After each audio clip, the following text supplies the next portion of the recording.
So Mr. Brady is recognized for 5 minutes. Well, Chairman, thanks for hosting in this hearing. We are hearing from iconic American companies, and to top it off, we have a company headquartered in Texas. So it doesn't get any better than this panel. Clearly, if America wants to have the strongest economy in the world for the next 100 years, we have to get our tax code right.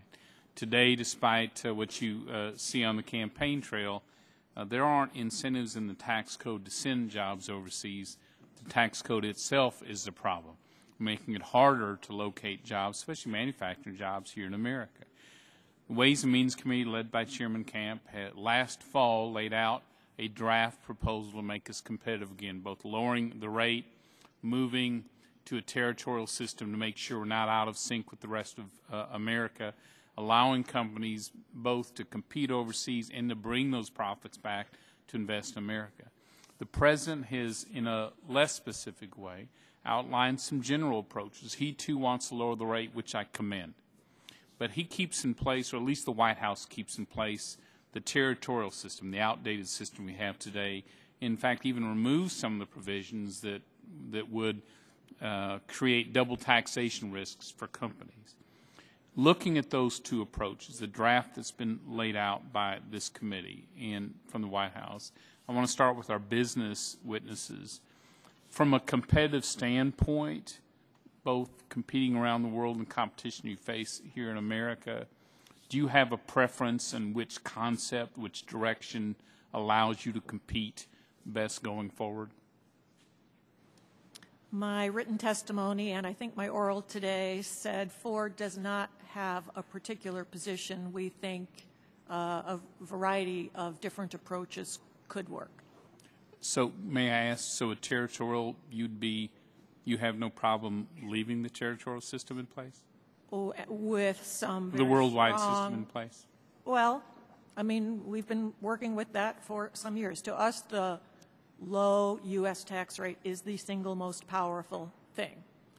And because of our profile, because of where we historically have operated near our customers, our profile does not suggest to us a leaning strongly one way or the other. But if it's territorial, anti-base erosion provisions are really important. Okay. We clearly support the chairman's proposal, at least the outline of the chairman's proposal. As far as a lower rate is concerned, with the base broadening, we create a more even playing field here in the United States and make the U.S. more competitive internationally. Territoriality is really a separate issue. It's what will enable us to compete with our foreign competitors. So both are really important. One does not go without the other. But clearly the chairman's proposal would be our preference. Thank you. I think our preference would also be to shift more towards a territorial system because so many of our competitors and customers are located internationally, and those companies have territorial systems that leaves it as an unfair advantage. We do spend some time when we look at expenses in the U.S. funding our R&D, funding our corporate headquarters. We do spend a lot of time analyzing, is it actually cheaper to borrow in the U.S. to fund those activities instead of bring money home that we already own? So I think it's a significant issue for companies like Corning, and territorial would be help us to be more competitive. Great. Thank you. Mr. Hart? Well, the territorial doesn't really impact us being domestic manufacturers. One point to Mr. Kind, there is an exhibit in my testimony on a tax template, how the tax changes would specifically impact pass-through manufacturers. So that is in my testimony for the review. Again, I have to state that the stability in the tax code and the ability, we're a capital-intensive business, and that's what we have to remember here. We're a capital-intensive business. So we need profits to reinvest in our businesses.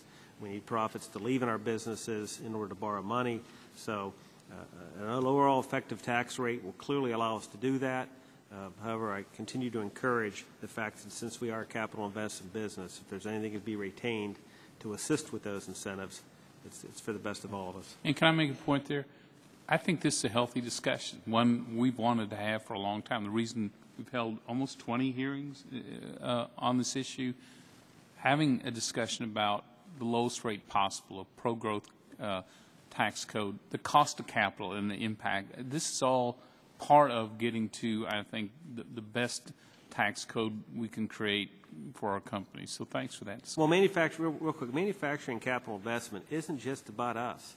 I mean, I have 120 suppliers to me. We have service businesses in our community that respond to our capital investment. Got it, Mr. Hart. Can I hear real quick from Mr. Beck and Mr. Spinks? Real quick, because time's The expired. territorial doesn't affect us either, but going back to accelerated depreciation, talked about that. I've been in this business and running it for 35 years. I bought machinery where we didn't have accelerated depreciation, and I bought machinery where we've had it. When you have it, it's certainly maybe an incentive to make a decision that you may not make ordinarily because you have that advantage. It certainly can help when the economy isn't good. Good. But I've lived under both. Thanks, Mr. Beck. I've run out of time. Mr. Spinks. Thank you. Mr. Neal's recognized. Great. Thank you. Thank you, Mr. Chairman.